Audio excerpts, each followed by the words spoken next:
buenas tardes, tengan todos ustedes.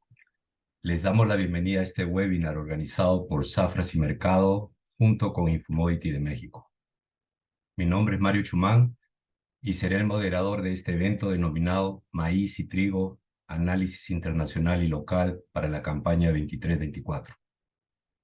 Contamos en estos momentos con la participación de nuestros panelistas Joaquín Aspirós y Bruno Todone por parte de Safras y Mercado, especialistas en soja, maíz y trigo, junto con Antonio Vergara, quien es el socio fundador de Infomodity de México. Pido a la audiencia que por favor apaguen sus micrófonos y cámaras para así evitar interferencias durante la exposición. Pueden dejar sus preguntas en el chat, que al final de las presentaciones tendremos una sesión de preguntas y respuestas. Cedo la palabra a Joaquín. Muchísimas gracias, Mario. Muchísimas buenas tardes a todos por ahí. Bueno, vamos a arrancar con esta hoja que tenemos hoy, analizando primero un contexto no internacional, como dice el título, tanto para maíz como para trigo, para luego derivar ¿no? en la situación local de México con la presencia de Antonio Vergara de Infomodity. Dicho esto, arrancamos, ¿no? Y siempre decimos que es bueno comenzar por un pantallazo de en qué situación económica nos encontramos, porque sabemos, ¿no? que los commodities deben ser entendidos como un instrumento más de inversión dentro de un mundo financiero cada vez más globalizado. Entonces, sin ser esta una presentación económica, pero sí viendo, ¿no? dónde estamos parados y cómo influye en el mercado de granos, vale recordar que todavía nos encontramos en un periodo en donde Estados Unidos busca alcanzar este objetivo de inflación del 2%. Todavía nos encontramos, ¿no? en un periodo donde Estados Unidos viene buscando, a través de una suba de tasas, este objetivo, ¿no? de inflación en el 2%.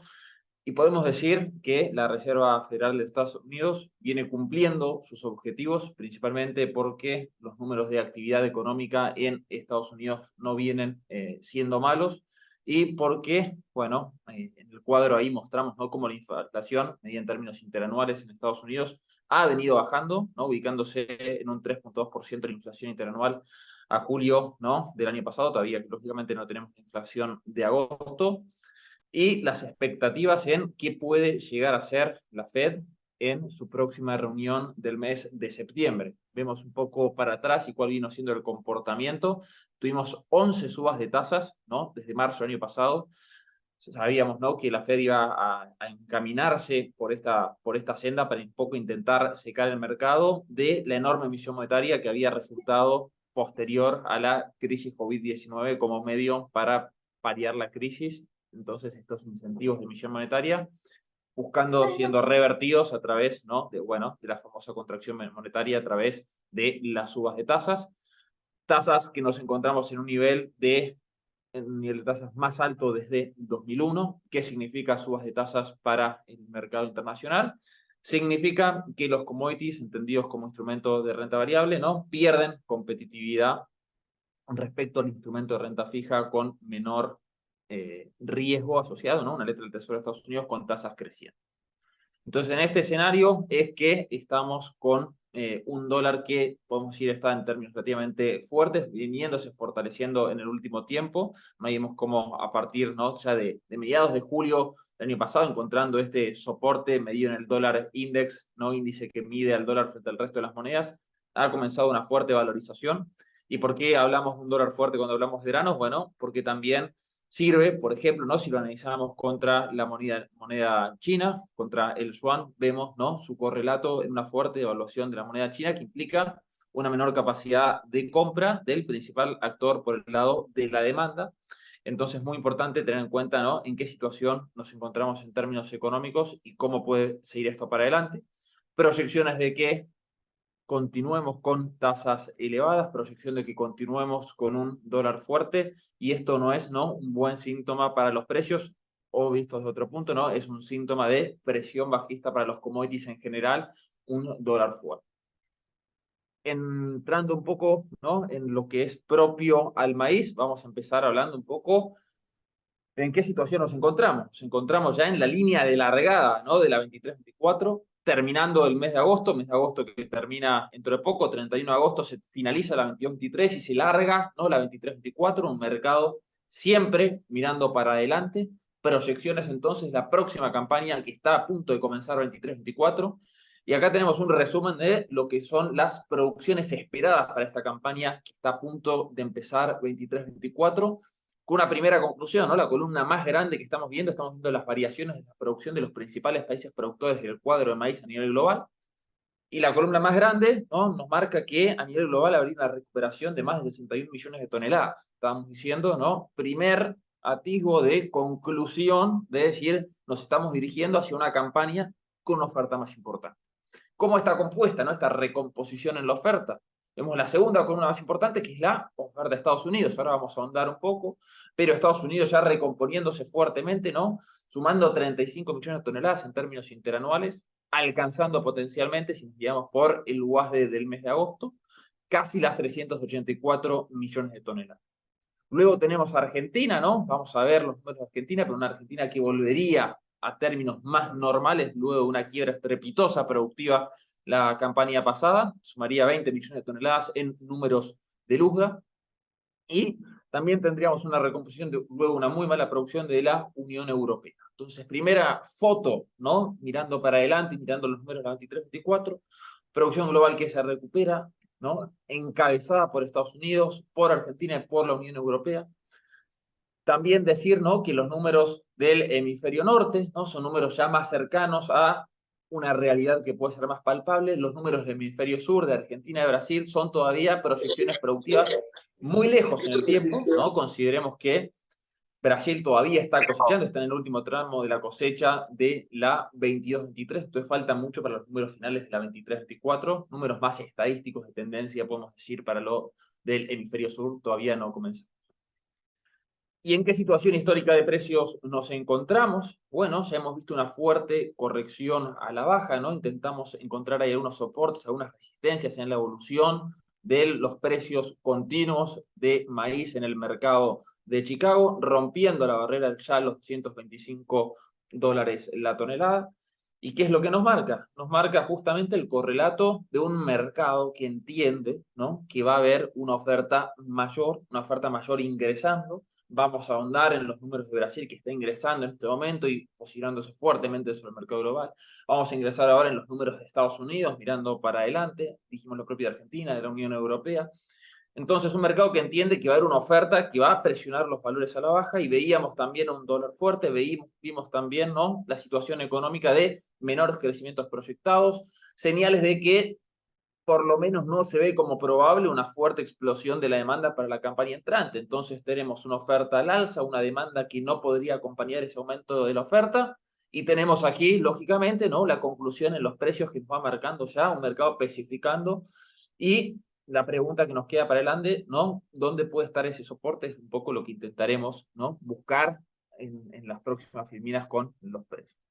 Vamos a entrar un poco en Estados Unidos, qué es lo que se habla, qué es lo que estamos viendo en este momento. Estamos viendo, ¿no?, hacia dónde van a ir los rendimientos de esta campaña 23-24, próxima a empezar a cosecharse, ¿no? Rendimientos que habían sido en una primera instancia proyectados como históricos, rendimientos récord, y marcábamos que, bueno, una proyección histórica, la mejor proyección en rendimientos para Estados Unidos era una proyección agresiva. Bueno, el USDA fue reduciendo esta proyección productiva de rendimientos, pasando de 181.5 bushel por acre a 175.1 en el último informe WASDE del mes de agosto.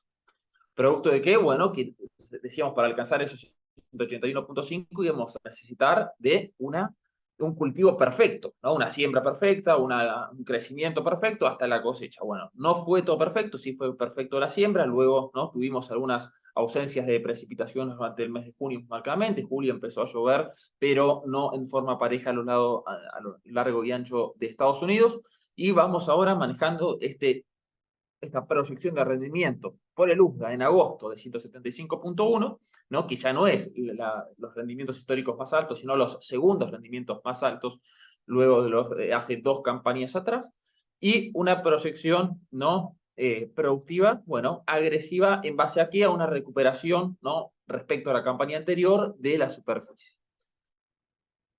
¿Qué es lo que habla el mercado? ¿Qué es lo que más mira en este momento, ¿no? Ya saliendo de la etapa crítica del cultivo, acercándonos a la cosecha, como decíamos, cuáles van a ser los rendimientos y dónde están puestos los focos hoy del mercado en los valores que nos está dando el Crop Tour, ¿no? El Crop Tour de la agencia ProFarm, una empresa privada norteamericana que lo que hace es ir a recorrer a los distintos campos de Estados Unidos, el estado de los cultivos y un poco jugarle, ¿no? De igual a igual al USDA, hacer esa proyección de intentar saber cuál va a ser el rendimiento final, anticipándose ahora, ¿no? Al informe del mes que viene de rendimientos de Estados Unidos, intentando tener, ¿no? Una proyección más cercana a lo que puede ser un rendimiento final de Estados Unidos. No vamos a entrar en los números de todos los estados, ¿no? que viene diciendo el ProFarmer, todavía no terminó, ¿no? Ya pasamos por Ohio, South Dakota, Indiana, Nebraska. Ayer, ¿no? A horas de la tarde, tuvimos los números de Iowa y Illinois, ¿no? Los del oeste de Iowa. En líneas generales, ¿no? ¿Qué es lo que nos están diciendo? Y siempre acompañamos estos valores a través de nuestra plataforma Safra, esta como todas el resto de las informaciones importantes que hacen a la formación de precios. En líneas generales, lo que nos está diciendo? Bueno, rendimientos por encima de los de la campaña pasada y en la mayor cantidad de los casos, rendimientos por encima del promedio de las últimas 3 campañas. Ya estamos en condiciones de asignar al escenario de una agresiva recuperación en la oferta como un escenario muy probable, ¿no? Entonces Estados Unidos viene bien pisado ya para entrar en una producción que puede llegar, ¿no? A las casi, tenemos acá en el cuadro de oferta y demanda de Estados Unidos, con la campaña nueva 23-24, 384 millones de toneladas. Estados Unidos, principal formador de precios, ¿no? Entonces la fuerte producción, ¿qué es lo que le va a permitir a Estados Unidos? Nos vamos hacia el final del cuadro, recuperar estos stocks finales que venían ajustados, ¿no? Pasando de 37 millones a 56 casi millones de toneladas, con, ¿no? También una relación stock-consumo que se recuperaría pasando del 10% al 15%. Esto es señal bajista sobre precios mirando a futuros y es el propio USDA, ¿no? Que en el precio estimado ya nos está indicando una potencial variación negativa, ¿no? Si miramos de campaña 22-23 a campaña 23-24, pasando de 200, casi $60 la tonelada a $193 la tonelada, ¿no? La proyección de precios promedios recibidos por el productor norteamericano que nos hace el propio USDA. Entonces, resumimos lo que nos está diciendo el USDA: voy a hacer una buena producción, voy a recuperar stocks finales, voy a tener una oferta más holgada, demanda total, ¿no? Que crece levemente, no acompaña el ritmo de expansión en la oferta, entonces me quedan más stocks finales, y esto es señal de tranquilidad en los precios. Una campaña que va terminando, ¿no? Va terminando con exportaciones en Estados Unidos muy inferiores a las exportaciones iniciales, ¿no? Que se habían iniciado. Habíamos iniciado con una proyección de exportaciones de 60 millones de toneladas. Para la campaña de 2023 estamos terminando con 41 millones de toneladas. Aproximadamente 15, 16 terminará de exportaciones de Estados Unidos hacia México, más o menos en línea con la media de las últimas 5 campañas. Y la atención, ¿no? Que estas proyecciones de exportaciones de la 23-24 también pueda seguir el mismo camino que transcurrió en la 22-23, y estas 52 millones de toneladas de la 23-24 pueda ser corregida a la baja en caso de que se repita la misma situación, ¿no? Señala la atención ahí también de tranquilidad por el lado de la oferta en Estados Unidos. Pero no nos quedamos solo con Estados Unidos, ¿no? Cada vez más Brasil tiene un rol más importante, ¿no? En el cuadro de oferta a nivel global. Acá tenemos una estimación de producción para Brasil, para la campaña 23-24, ¿no? Una estimación de producción que realizamos nosotros de Safras y Mercado, marcando un poco el termómetro de la región, acompañando estos números mucho más de cerca de lo que los hace el USDA, con mayores recursos abocados, ¿no? A la creación de este informe, de los recursos que puede, ¿no? Destinar el USDA, y con larga trayectoria en lo que es estimaciones desde Brasil. 2 puntos antes de ingresar a la 23-24, ¿qué es lo que está sucediendo ahora? No nos vayamos tan lejos. ¿Qué está sucediendo ahora? Estamos cosechando la safrinia, ¿no? Terminando de cosechar la safrinia que estimamos de Safras y Mercado en poco más de 100 millones de toneladas. Casi 15 millones de toneladas más que la campaña anterior 21-22. Esto ingresando en este momento, ¿no? Presionando fuertemente los precios, ¿no? FOB a la baja. Brasil en este momento con el ingreso de la safrinia. Y Brasil, que no vino solo a romper todos los récords de esta campaña 22-23, sino que proyecta mantenerse en el mismo nivel para la 23-24 con una oferta agresiva en 137,4 millones de toneladas estimadas para Brasil 23-24, bien por delante, ¿no?, de la estimación que hace el USDA en su base de agosto en 129 millones de toneladas. Entonces, ¿qué es lo que vemos desde Zafras? A Brasil pisando muy fuerte en el lugar desde la oferta a nivel internacional. Decíamos, ¿no?, una comercialización de esa safrinha que se viene cosechando muy retrasada, ¿no? Un productor que todavía no avanza fuertemente con esa comercialización. ¿Y por qué? Vamos a tener que entrar primero aquí, ¿no?, un poco en la parte logística muy relacionada a lo que sucedió con la soja, producción histórica también de soja en Brasil, guardada en los siglos, luego ingresa la cosecha, ¿no?, de maíz, premios entonces que caen muy fuertemente por la necesidad de volcar ese maíz directamente sobre los barcos, producto que no hay un espacio físico suficiente para almacenar tal cantidad de maíz. Esto presiona los premios a la baja y esto fuerza, ¿no?, la voluntad de un productor a intentar retener, ¿no?, la mercadería y esta comercialización que avanza de forma lenta. En términos de precios vimos, ¿no?, a un premio, ¿no?, la diferencia, ¿no?, sobre el mercado de Chicago, un premio para Brasil que llegó a encontrar los menos 80 centavos de dólar por bushel, ¿no? Ahora recuperándose un poco, estando en los 44, pero premios muy agresivos también para la época para Brasil.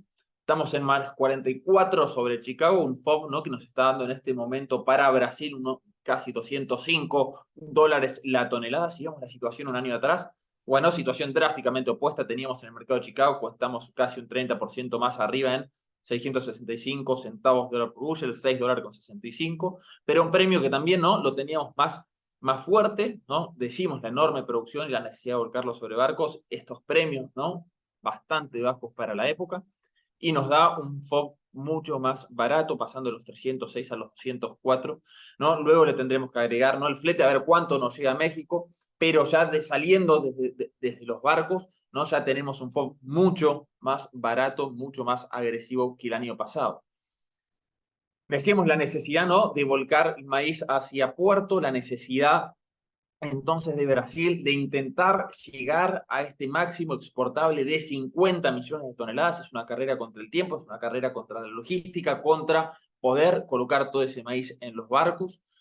Y aún así colocando estas 50 millones de toneladas, partiendo de esa producción que decíamos de 139 millones de toneladas, aún así, si llegamos a colocar estas 50 millones de toneladas, estamos yendo hacia stocks finales en Brasil muy importantes en 12,7 millones de toneladas.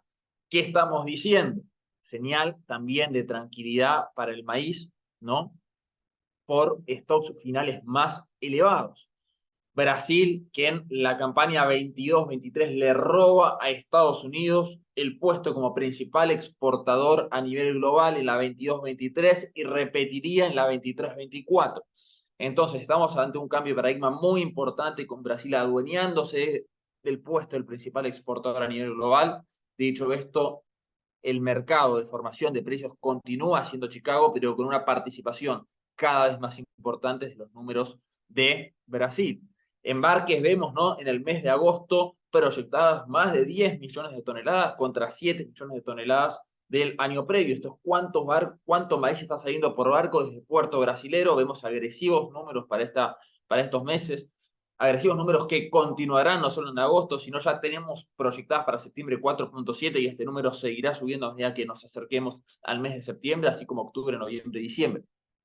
Tendremos entonces agresivos embarques por parte de Brasil que presionarán los premios todavía hasta entrado enero.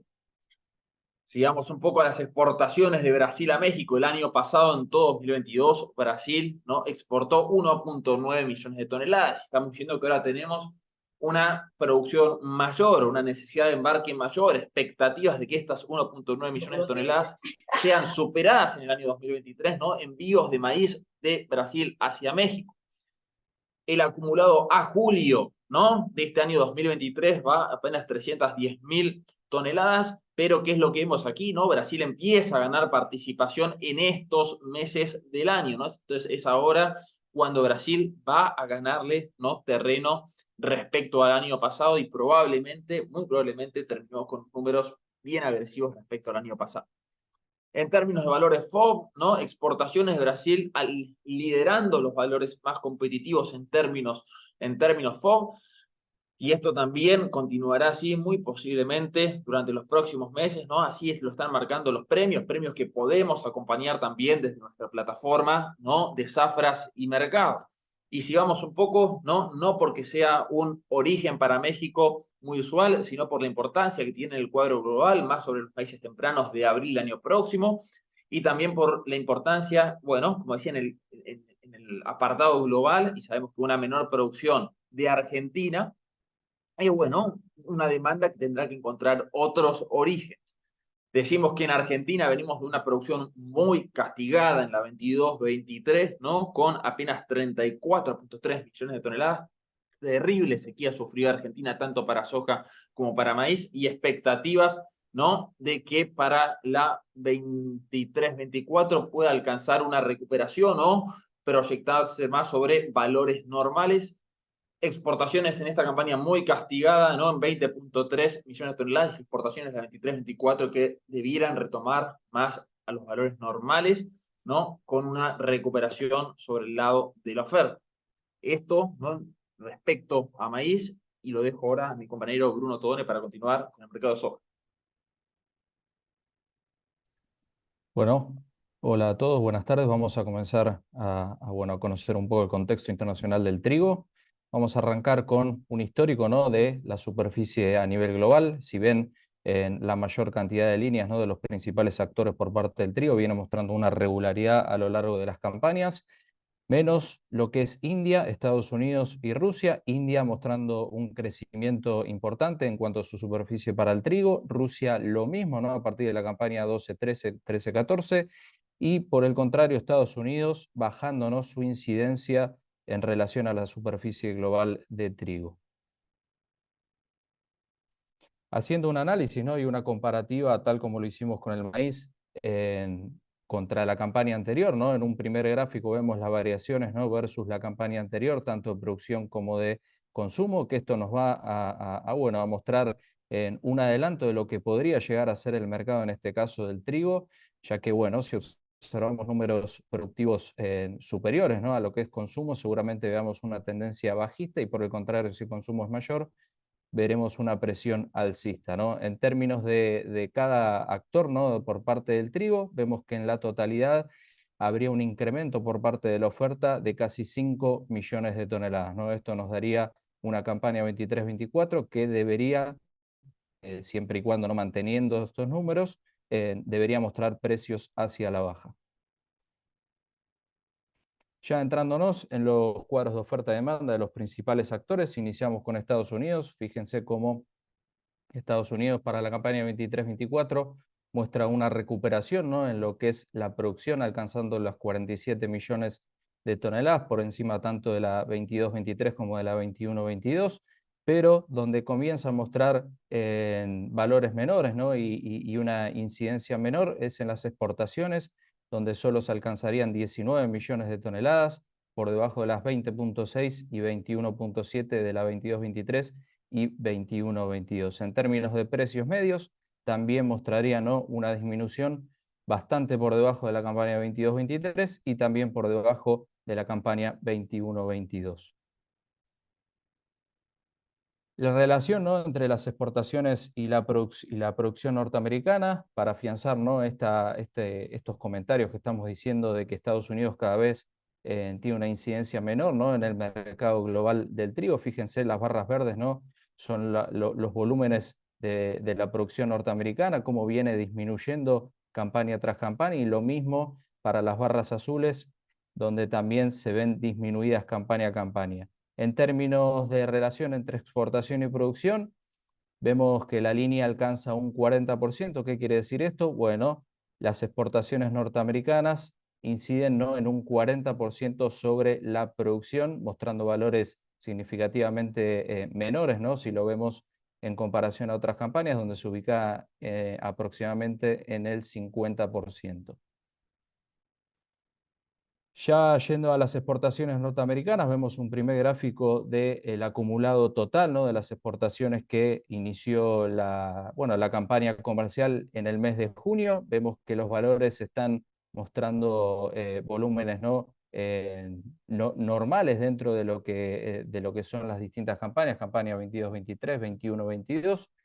Y las exportaciones de trigo norteamericano hacia México sí muestran un atraso, ¿no?, en los envíos del cereal hacia México, donde, bueno, una campaña 23-24 recién muestra volúmenes de 500.000 toneladas, donde en otras campañas ya se acercaba, ¿no?, al 1.000.000 de toneladas. Argentina, cuadro de oferta y demanda, tal cual como comentaba, ¿no?, Joaquín. En el trigo también hubo un quiebre productivo en Argentina por falta de precipitaciones, y es lo que vemos hoy y observamos, ¿no?, en este cuadro de oferta y demanda, donde en la campaña 22-23 hubo una disminución de casi el 50%, ¿no?, si lo comparamos con la 21-22. Y esto, por supuesto, que generó como consecuencia una fuerte disminución y una fuerte alejamiento, ¿no?, del trigo argentino en términos de exportaciones, solo exportando 4 millones de toneladas. Y para la 23-24 se espera que nuevamente Argentina se haga presente en el mercado mundial de trigo con cerca de 10 millones de toneladas. La actualidad indica que hay ciertas zonas con problemas hídricos, ¿no?, con falta de precipitaciones, así que, bueno, debemos hacer un seguimiento para ver cómo se comporta la campaña argentina de trigo. La intención de siembra que realizamos desde Zafras y Mercado, ¿no?, para la campaña 23-24 a través de estudio y análisis con productores, organismos públicos, cooperativas e industrias del cereal. Bueno, nosotros calculamos, ¿no?, una producción de 10 frente a las 11.7 que estimamos para la campaña 22-23. Esto es casi un 40%, ¿no?, por encima, ¿no?, si comparamos intercampaña.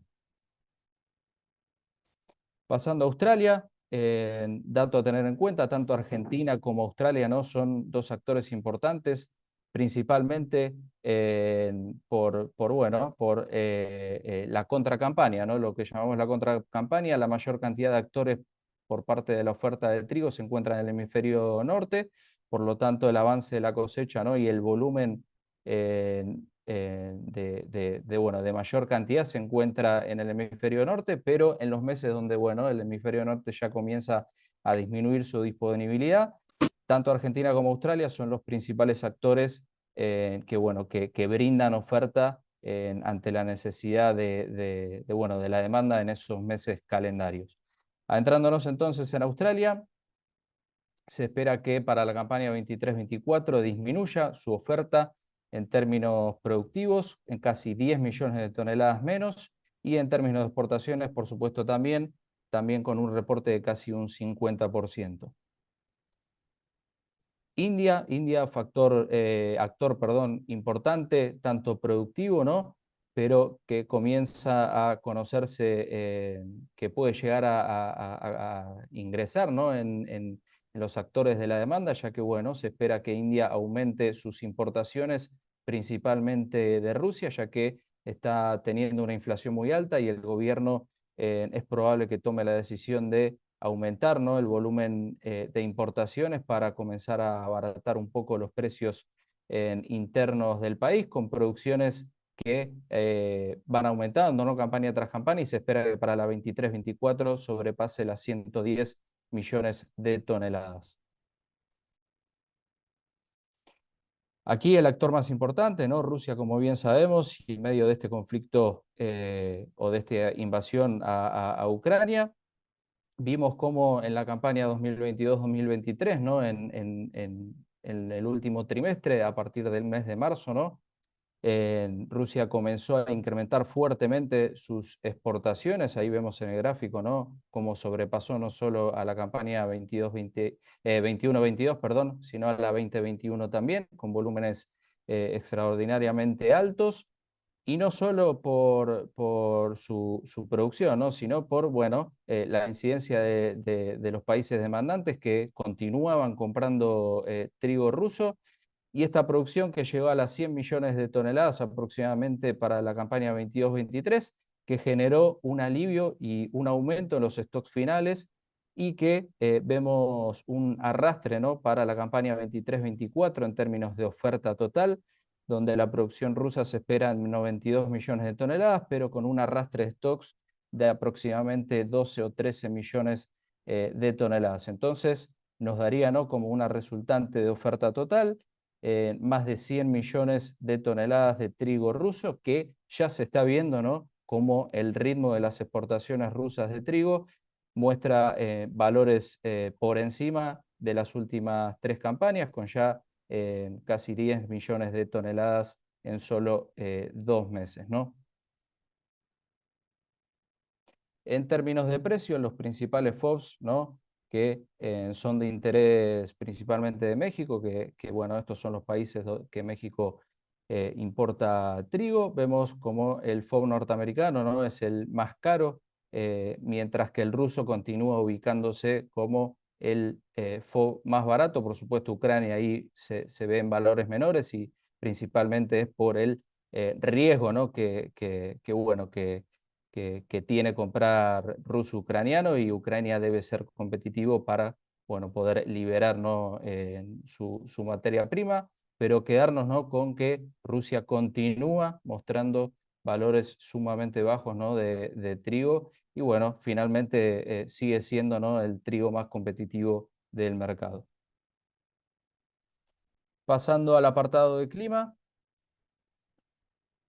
ya confirmado, ¿no?, un Niño para los próximos meses, para el próximo semestre, ¿no?, con casi un 100% de probabilidades bueno, de que se produzca Niño. Vamos a comenzar a hacer una explicación breve de este fenómeno, donde, bueno, principalmente el fenómeno El Niño es cuando las temperaturas del Pacífico Ecuatorial Central muestran valores por encima de lo normal, y esto, bueno, genera diferentes sucesos a lo largo y a lo ancho del mundo.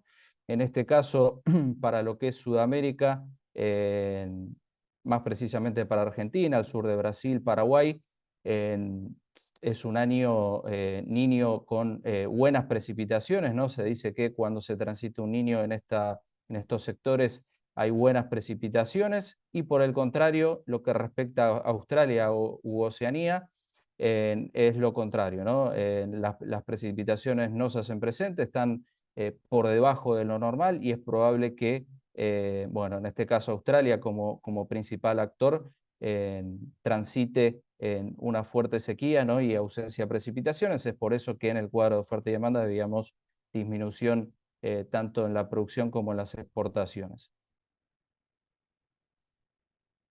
Aquí vemos pronósticos, ¿no?, de probabilidad de precipitaciones trimestrales. En un primer mapa vemos trimestre septiembre, octubre, noviembre. En un segundo mapa octubre, noviembre, diciembre. Vemos cómo lo que adelantábamos, ¿no?, el sur de Brasil, lo que es Uruguay, Argentina y Paraguay presenta valores o probabilidades por encima de lo normal, y hay que tener en cuenta, ¿no?, y hacer un seguimiento sobre el centro de Brasil, que normalmente en los años Niño puede llegar a tener alguna dificultad climática. No solo hacer un seguimiento, ¿no?, sobre el maíz más temprano, sino sobre el maíz más tardío o la safrinha, que es la más importante ¿no?, para el mercado global. Ya yéndonos a Oceanía, lo que es Australia, ¿no?, lo que adelantábamos también en el apartado de El Niño, vemos cómo en las principales regiones productivas, ¿no?, para los trimestres anteriormente detallados, presentan probabilidades por debajo, ¿no?, de lo normal en el país productor de trigo. Y para finalizar, vemos estos mapas donde nos muestra un primer mapa, ¿no?, la anomalía de temperaturas en los últimos 7 días de Estados Unidos, y las temperaturas máximas de aquí a 7 días y de 8 a 14 días. ¿Por qué mostramos esto? Principalmente porque, bueno, lo más importante que debemos ver actualmente, ¿no?, por el periodo en el que nos encontramos en relación al maíz norteamericano, son las temperaturas. ¿Por qué? Porque, bueno, son las que le pueden quitar humedad a los suelos y además pueden quitarle también el peso final a los granos, ¿no? A los granos de maíz, y esto va a generar, por supuesto, un menor rendimiento y como consecuencia una disminución en la producción. Pero por otro lado, bueno, esto también nos muestra que no podríamos correr riesgo, ¿no?, de una helada temprana.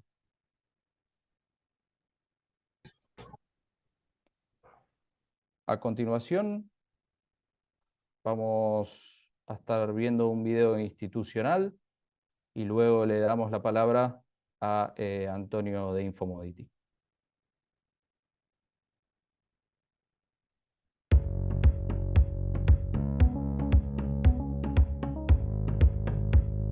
¿Cómo sería encontrar en un solo lugar toda la información necesaria para hacer negocios rentables con productos agrícolas?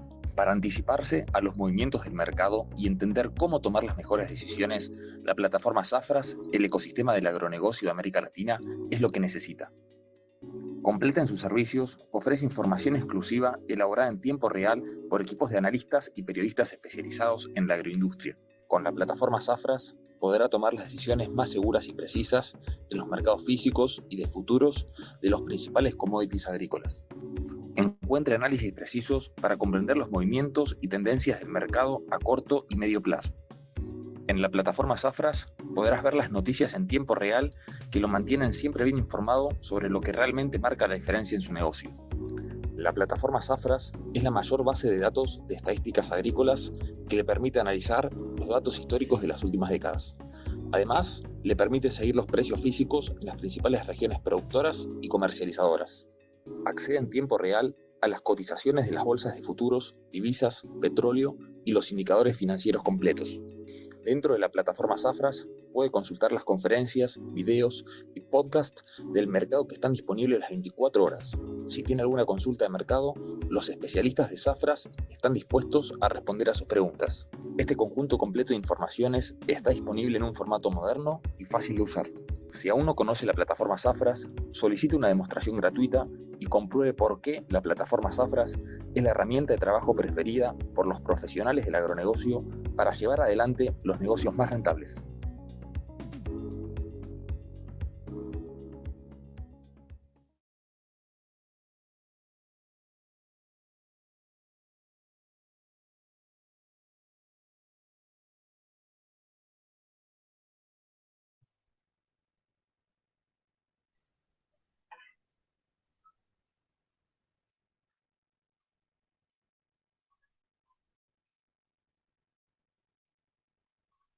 Buenas tardes a todos. Gracias a Joaquín y a Bruno por la información que nos han compartido.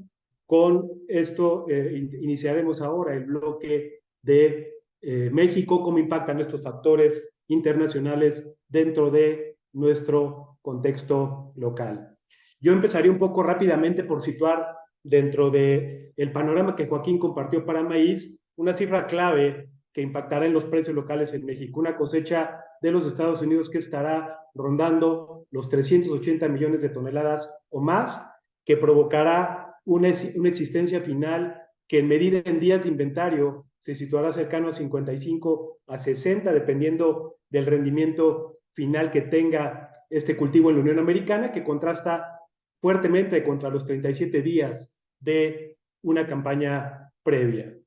No solo es Estados Unidos, claramente Brasil, como bien decía Joaquín, ha cobrado el primer lugar como país exportador, tomó ya ese lugar, y Brasil nos va a estar situando también para la campaña 23-24 con 130 millones de toneladas en promedio, que justamente representará para México que estos dos países, de los cuales estamos originando nuestro grano de importación, crezcan en producción de manera importante año contra año.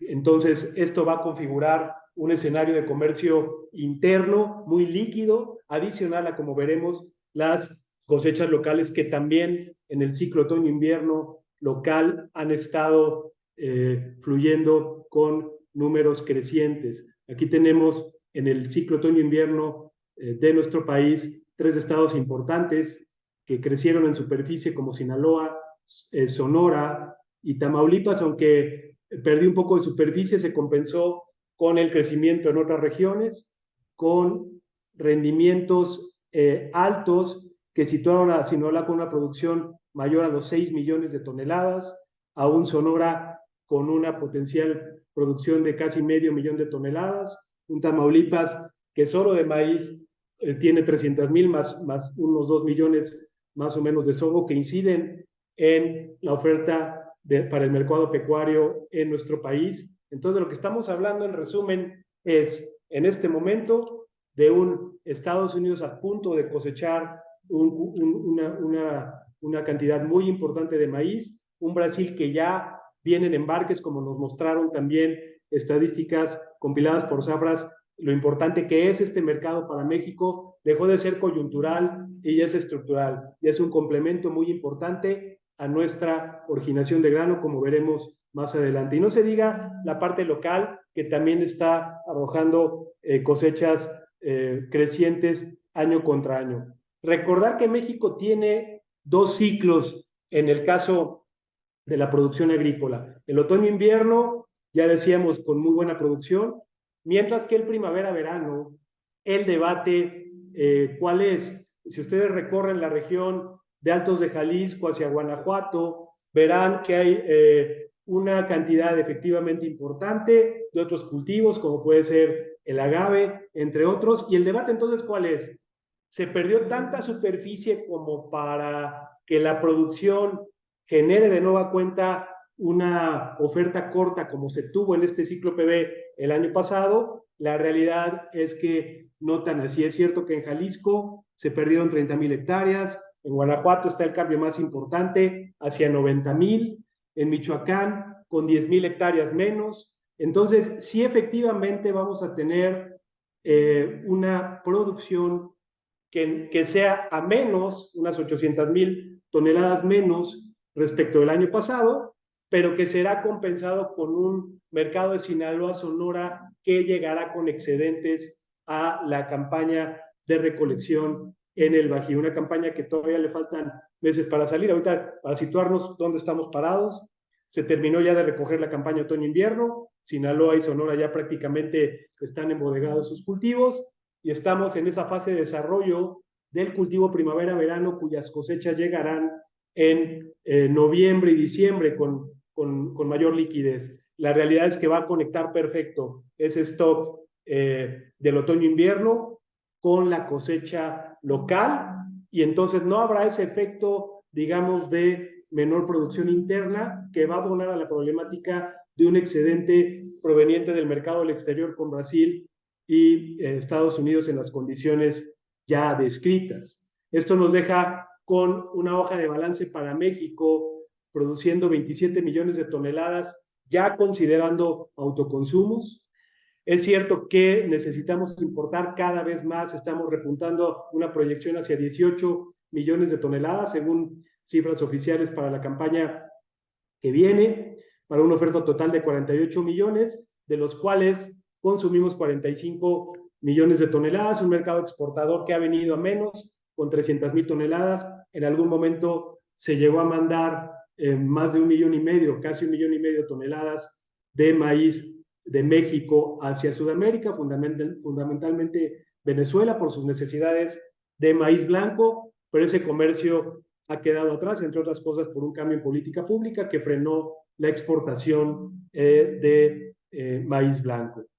Pero también es cierto que la originación tiene de dónde llegar a precios competitivos. Aquí está la gráfica de lo que traemos de Estados Unidos, básicamente 17 millones de toneladas en promedio, es lo que año con año estamos trayendo de la Unión Americana, adicional a lo que compartía Joaquín de en años donde Brasil puede darnos un exceso de oferta, llega a ser mayor a 2 millones de toneladas. Ya es un origen que sí o sí impacta en los precios locales.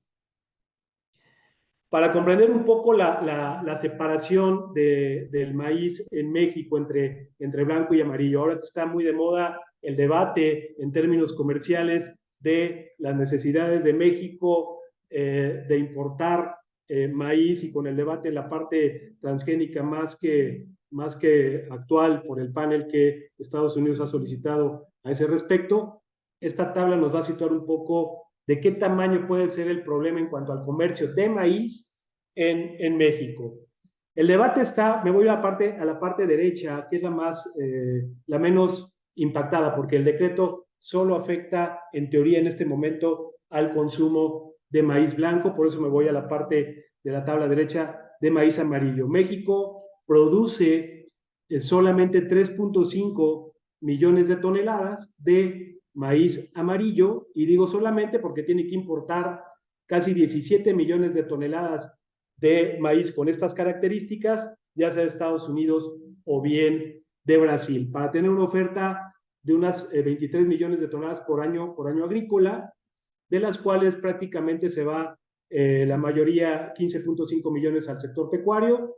También el sector almidonero tiene un consumo importante con 3 millones de toneladas, y el resto tiene otros usos, como se pueden apreciar en la tabla, para una demanda de maíz amarillo casi pegando a los 20 millones de toneladas. Es esta clase de maíz la que genera nuestro déficit como país en este cultivo, y por ende tenemos que seguir importando para poder las cadenas agroalimentarias de nuestro país cumplir con su misión de producción alimenticia.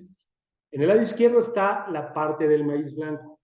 En el maíz blanco producimos 24 millones de toneladas, 24 y medio, dependiendo el rendimiento que se obtenga. Este año va a ser bueno en la combinación de los dos ciclos.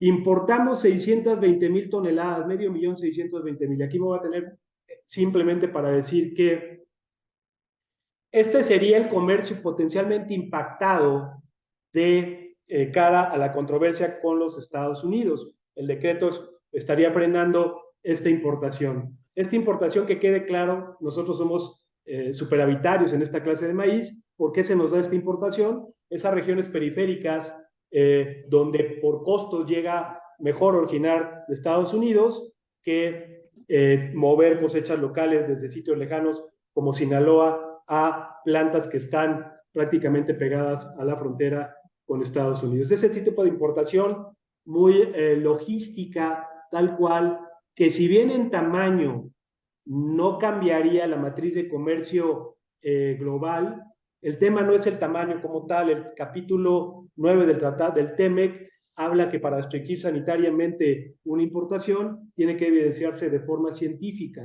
No es un tema de cantidades, sino de restringir con una razón científica el comercio, y ahí va a estar el debate con los Estados Unidos, que se llevará algunos meses en transitar con este panel que seguramente ya todos conocen. Pero bueno, de ahí que puede emanar otro tipo de impacto comercial, eso habrá que verse. Es cierto que no nos va de momento esto de cara a los siguientes meses a estrangular el mercado local. Hay muy buena producción local y hay de dónde originar, ya sea amarillo de Estados Unidos o bien de Brasil.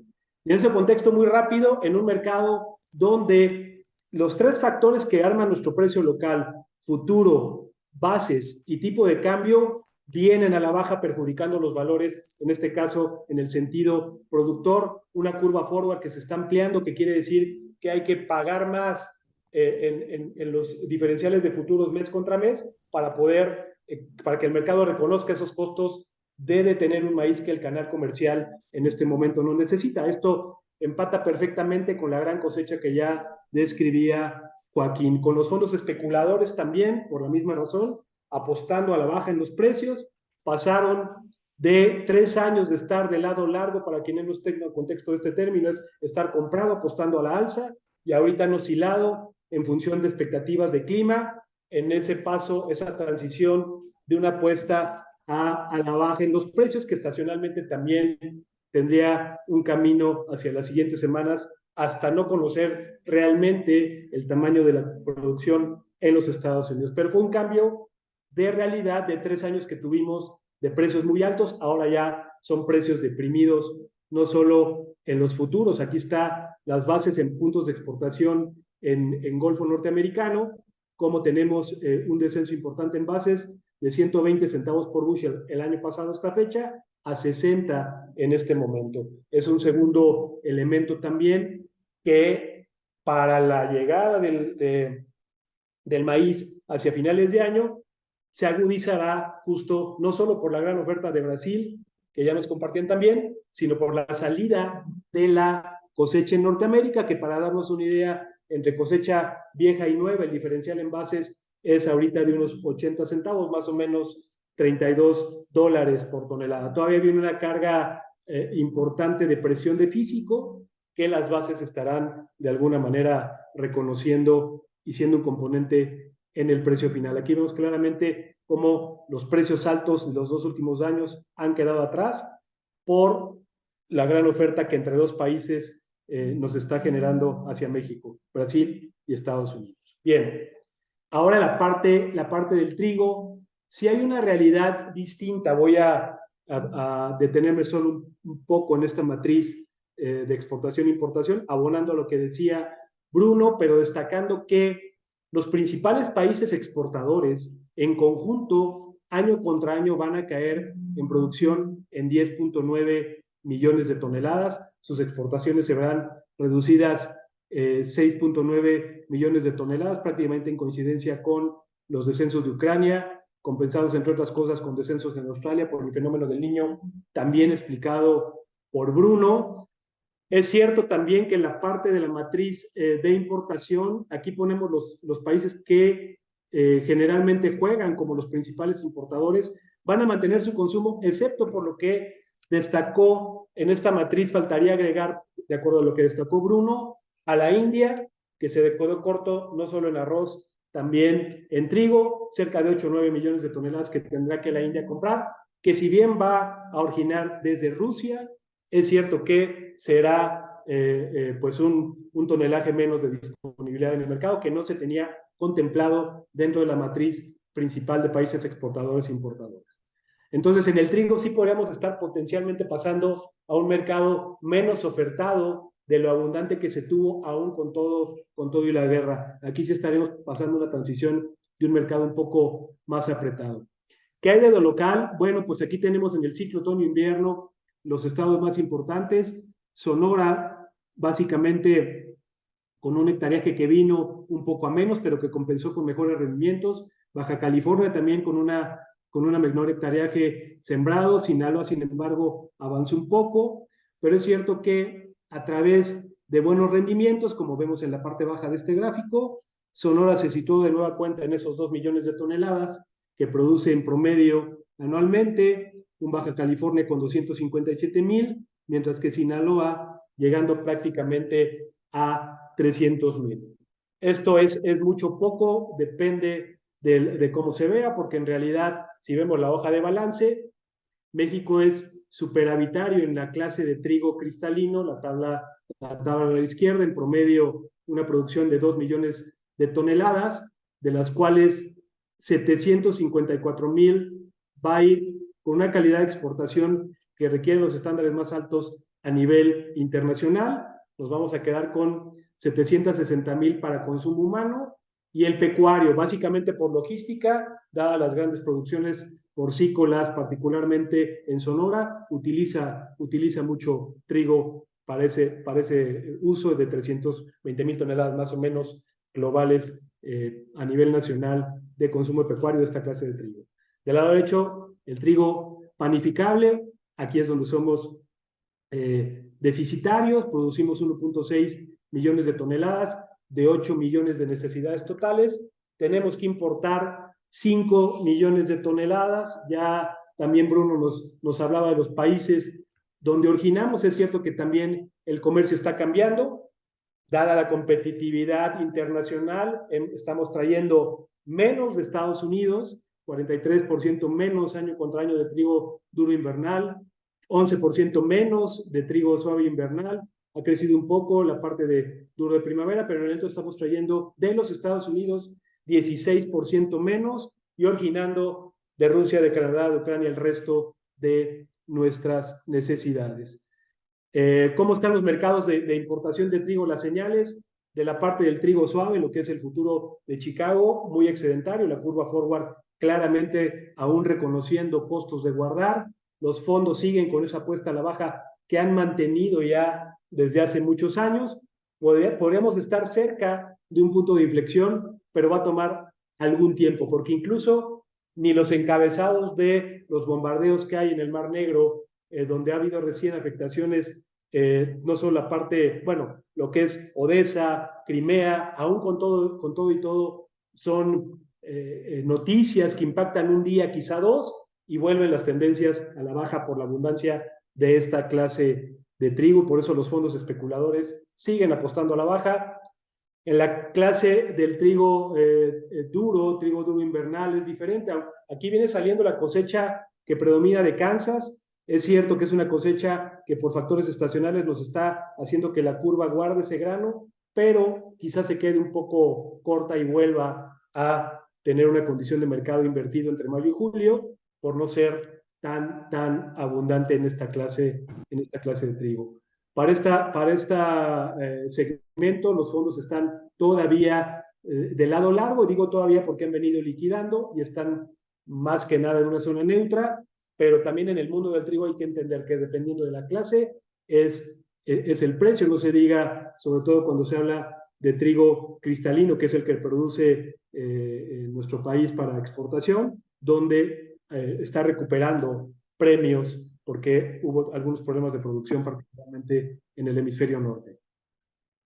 Bien, en términos de bases también, es cierto que las bases han venido a la baja, más con la cosecha de Kansas saliendo, y también, a diferencia de 2 años previos, los precios en puntos de exportación en los Estados Unidos claramente inferiores a campañas previas.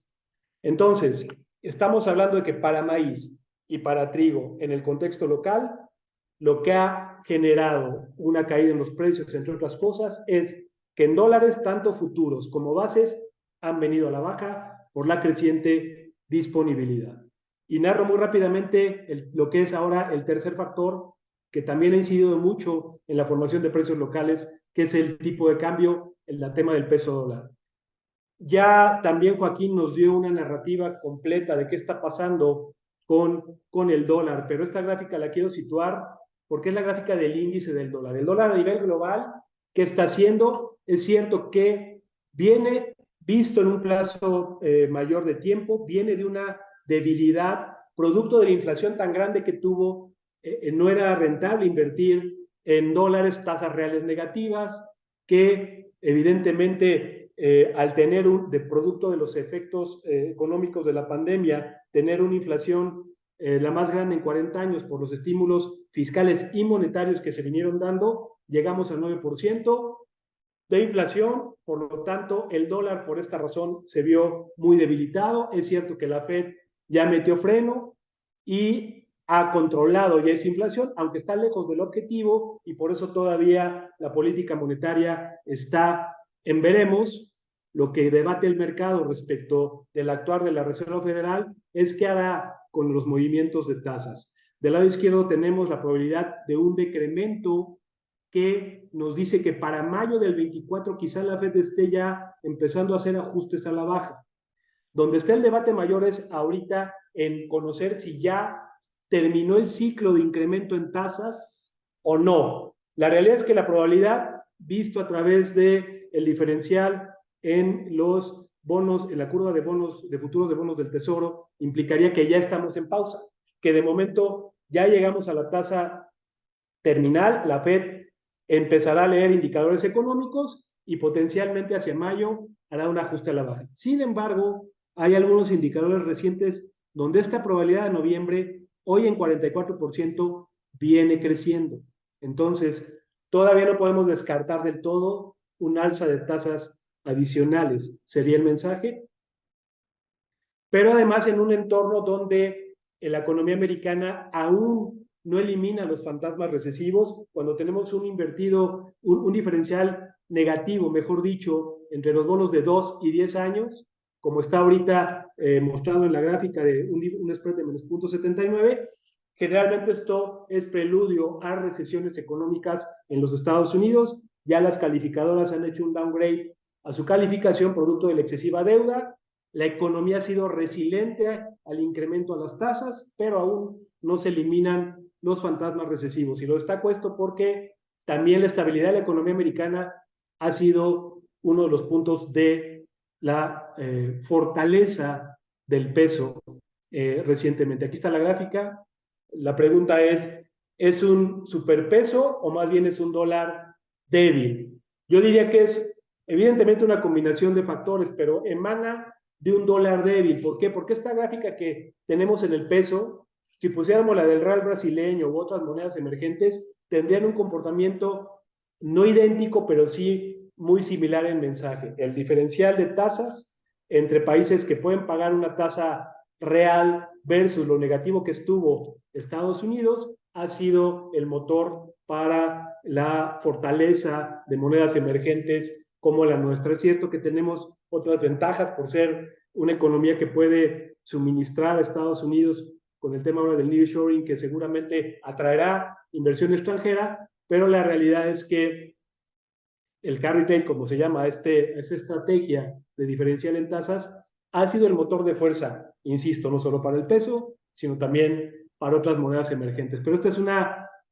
muy mala noticia para el productor local, porque es el tercer factor de formación de precios que nos ha generado un cambio importante justo en los referentes nacionales de precio. Finalmente, también, antes de pasar a unos ejemplos de precios, si hemos dicho entonces que es el actuar de la Fed y la debilidad que ha tenido el dólar, que ahorita ya empieza a recuperarse, el motor de la fortaleza del peso, uno de los motores principales de la fortaleza del peso, en esta gráfica tenemos 4 series. Las punteadas son las inflaciones de Estados Unidos y la de México. Ambas vienen en retroceso, con mucho mayor control. La de Estados Unidos porque había alcanzado también niveles más altos.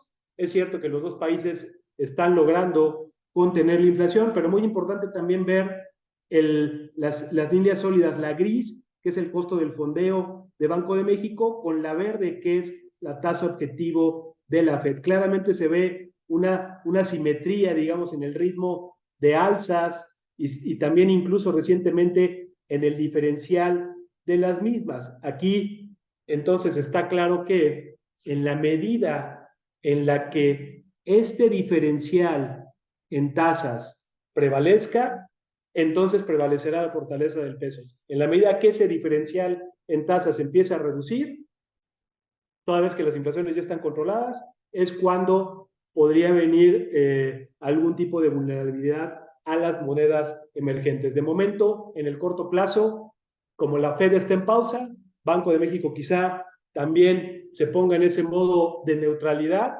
antes de bajar tasas y nos quedemos entonces con un escenario a fin de año de un peso estable, como lo hemos visto, y por ende ser hacia las cosechas primavera-verano, un factor también que no ayudará a un precio alto. Entonces, esto en resumen para efectos de precios, aquí solo hay unas muestras tal cual, la parte superior, y también es información que tendrán a su disponibilidad en tiempo real en la plataforma Zafras. Bueno, un maíz amarillo de importación proveniente de los Estados Unidos, hoy llegaría a Guadalajara en 5,350 pesos. Para no irnos muy lejos, el año pasado llegaba a 7,500 pesos. Un Tlalnepantla ya por debajo de 5,000 en 4,900. Querétaro, un destino muy competitivo de importación en 4,800.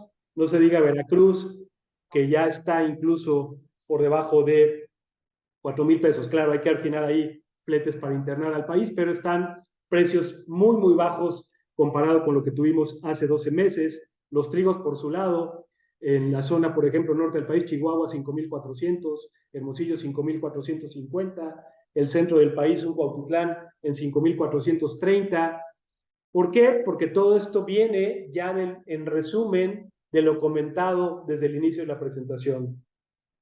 Trigo y maíz son commodities que vienen a la baja, han venido a la baja por buenas producciones. Aquí está claramente también los valores de los futuros, como el spot de maíz por primera vez ya desde hace algunas semanas, pero por primera vez en 2 años cotizando abajo de 5, está en 4.70 por bushel, el trigo en 6 por bushel, el suave, el duro en 7.50, con un tipo de cambio por debajo de 17 y bases que se están ajustando también de una transición de precios altos a precios bajos.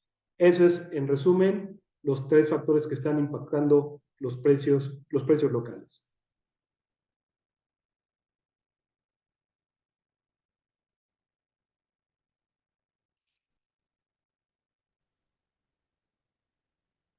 Muchas gracias, Antonio, Joaquín y Bruno, por tan detallada exposición.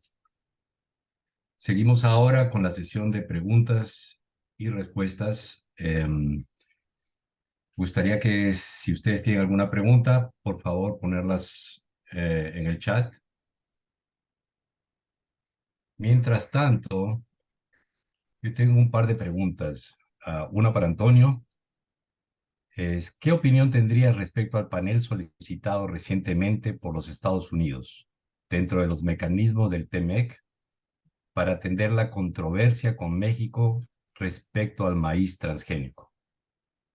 Y otra para Joaquín sobre clima. ¿Sigue siendo importante las lluvias en Estados Unidos? ¿Hasta cuándo vamos a prestarle atención? Con mucho gusto.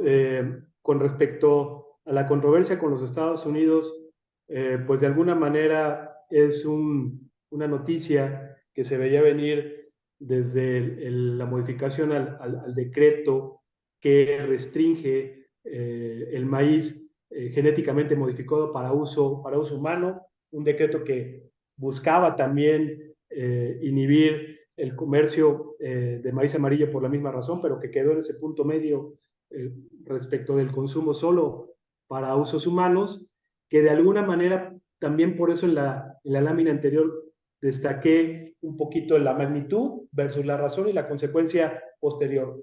En magnitud, esas 700,000 toneladas que nos hacen falta, entre comillas, de maíz blanco, hacen falta para efectos de ¿qué? De tener un costo competitivo que no derive en precios más altos en la cadena productiva en productos tan sensibles como la tortilla. Por eso, aunque sea poco, si esos 700,000 toneladas se tuvieran que mover de un Sinaloa o de un Jalisco hacia puntos lejanos del país, serían mayores costos que tendrían que trasladarse en los precios finales de la tortilla. Eso es un primer elemento que hay que cuidar, aunque sea marginal, pero que no es positivo, digamos, en términos de consumidor.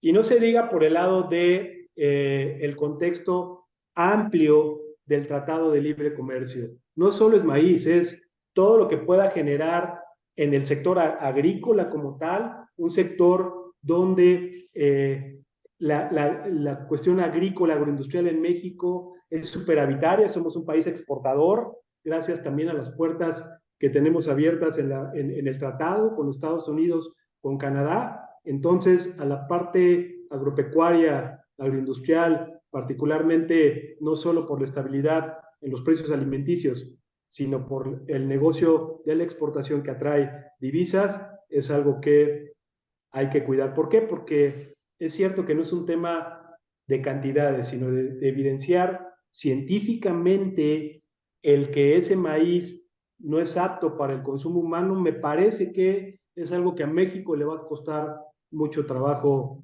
comprobar. Habrá que ver cómo se dan las discusiones, pero según los expertos, Estados Unidos lleva un poco la razón en la mano y ojalá de alguna manera este panel, el resultado que sea, derive en un punto de acuerdo, porque el comercio de la zona es lo que está digamos, comprometido, ¿no? Muchas gracias.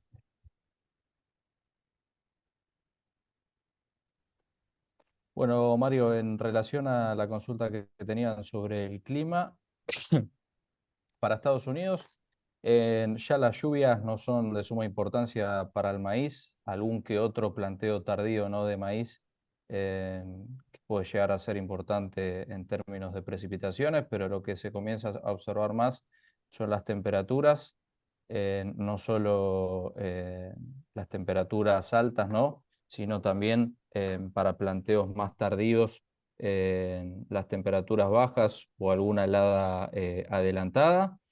Y de aquí en adelante tenemos que observar clima en Australia y en Argentina, más que nada para lo que es trigo. y ya a fin de año, ¿no? Empezar a observar las precipitaciones tanto en Brasil como Argentina. Brasil, ya que un inicio correcto, ¿no? de la siembra de soja nos va a determinar un inicio correcto seguramente de la siembra de la safrinia, del maíz tardío brasilero, y en Argentina para los planteos tanto ¿no? Tempranos como tardíos de maíz. Muchas gracias. Tengo una pregunta para Antonio. ¿Podría repetir el precio de maíz amarillo puesto en Chihuahua? En Chihuahua, bueno, no presenté Chihuahua, pero justamente si vemos las referencias de puntos de consumo, estos son unos índices de precio de importación, que quede claro, no está en esta matriz ningún precio local. Pero para darnos una idea, básicamente lo que esto pudiera representar, si los principales centros de consumo de maíz amarillo, que quede claro, son 5,000 pesos por tonelada promedio hoy día, a esto, para calcular una referencia, y es parte del problema comercial que se discute en todos los foros y paneles, si yo descuento fletes hacia las zonas lejanas, ejemplo Chihuahua, que tiene que llegar también por otro tipo de origen, pero tendríamos que descontar más de 1,000 pesos por tonelada de fletes para llegar a precios en origen que a los cuales aún se les tiene que restar costos de almacenaje, costos financieros, etcétera.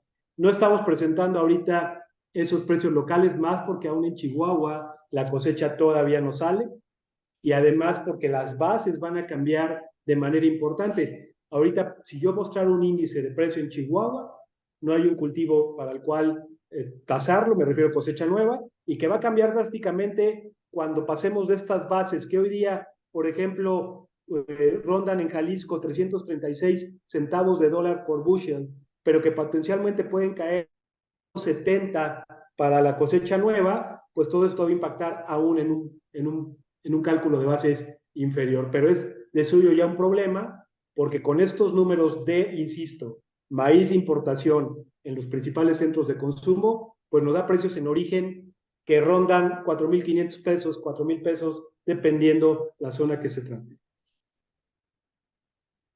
Perfecto. Dice, ¿qué precio de maíz se prevé? Soy productor de Hidalgo y el periodo de cosecha es octubre y noviembre. Pues mira, básicamente es un poquito conectado con lo que acabo de compartir con ustedes. 4,500 pesos quizá sería un precio. Hidalgo tiene la ventaja de que está pegado a los centros de consumo y siempre tiene un premio mayor. Esa es una gran ventaja por estar tan cerca de la Ciudad de México. Pero si tú te tiras una expectativa de Guanajuato, por ahí Jalisco, donde podríamos estar inferior a ese nivel, en esa zona de 4,500 sería un cálculo, digamos, razonable para esa cosecha. Podría tener algún premio por cercanía, sí, pero ese sería el valor que yo pondría en la mesa. Y podría repetir, disculpa aquí, podría repetir la cantidad de maíz blanco de exportación que se pronostica para el 2024. Con gusto, rápidamente, en la tabla es, en el caso del maíz, se los muestro para... Maíz blanco, estaríamos en la zona de 300, como es todo lo que exportamos, 300,000 toneladas, es lo que podría exportarse, pero también hay un decreto ahí que ahorita lo estaría bloqueando, pero ese decreto es en teoría temporal, pero es más o menos lo que está estimando en este caso, esta tabla es proporcionada o extraída del Departamento de Agricultura de los Estados Unidos, y ese es el estimado, 300,000 toneladas de blanco exportable. Bruno, una pregunta sobre trigo. Dice, ¿cuál es su opinión? ¿Cuál es tu opinión de la cotización de trigo en la Bolsa de Chicago? Bueno, como veníamos mostrando, ¿no? En las primeras filminas que vimos del contexto internacional de trigo, es probable, ¿no? que tengamos una campaña 23-24 bajista para la bolsa de Chicago, principalmente, ¿no? por la gran oferta que se espera durante esta campaña, como veíamos en el cuadro de oferta y demanda norteamericano, ¿no? Que es bueno, la que más impacta sobre la bolsa de Chicago. Veíamos que el precio promedio, ¿no?, que se le paga al productor presentaría valores sumamente, ¿no?, por debajo en comparación no solo a la campaña 22-23, sino también a la campaña 21-22. Así que vemos a los precios del trigo por el momento no hacia la baja, pero como estuvimos viendo durante estas últimas campañas, algún suceso extraordinario como lo que vimos, ¿no?, entre Rusia y Ucrania, pueden llegar a volver a generar, ¿no?, una presión alcista o un cambio de tendencia. Muchas gracias. La pregunta aquí es, ¿cómo va a afectar la reciente sequía al ciclo previo en el rendimiento?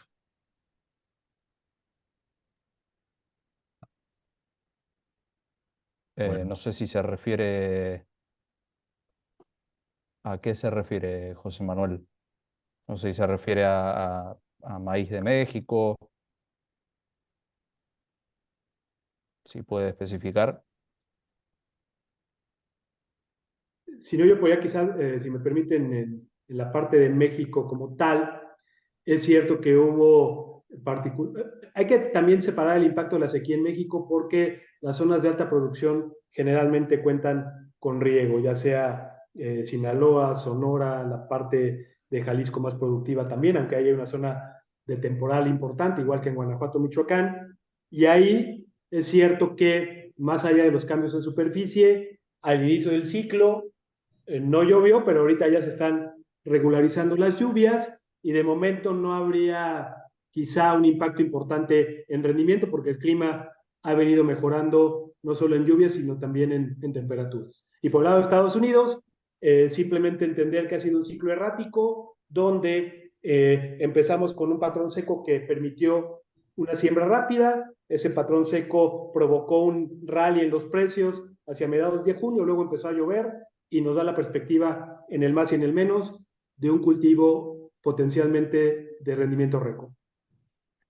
Muchas gracias. Con esto damos por encerrado este evento. Me gustaría agradecer en nombre de Zafras y Mercado e Infomodity de México por su participación, deseando que haya sido de su completo agrado.